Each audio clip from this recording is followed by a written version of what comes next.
Bonjour à tous et bienvenue à votre édition L'Info. La marine libanaise a secouru hier 124 Syriens et un Libanais à bord d'un navire de migrants clandestins au large d'El-Mina, près de la ville de Tripoli et des îles du Palmier. Au Liban, 3 détenus sont morts et 16 autres ont été blessés vendredi dans un incendie survenu dans une prison à Zahla. L'incendie a été déclenché par des prisonniers qui tentaient de s'évader en raison des conditions de vie désastreuses qui règnent dans le contexte de la crise économique actuelle. Le porte-parole de la présidence palestinienne a affirmé vendredi que l'occupation sioniste a franchi toutes les lignes rouges en persistant dans sa politique de meurtre et d'incursion dans les villes, villages et camps palestiniens.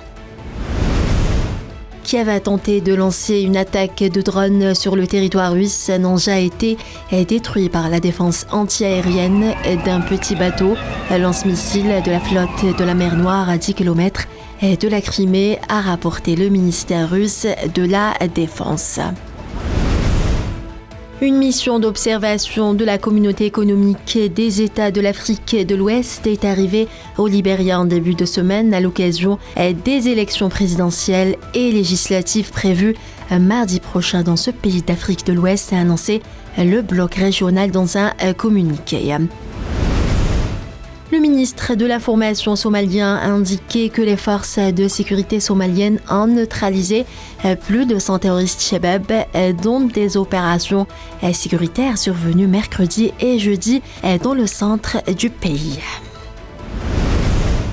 Les punaises de lit arrivent dans le cartable des élèves. 5 établissements scolaires en France ont été fermés à cause de la présence des nuisibles. Dont l'un a déjà rouvert, plusieurs autres ont été concernés selon un bilan du ministère de l'Éducation nationale communiqué vendredi. 8 accords de coopération ont été signés par le Burkina Faso et l'Iran au terme de la première session de la commission mixte de coopération entre les deux pays organisée à Ouagadougou, capitale burkinabé.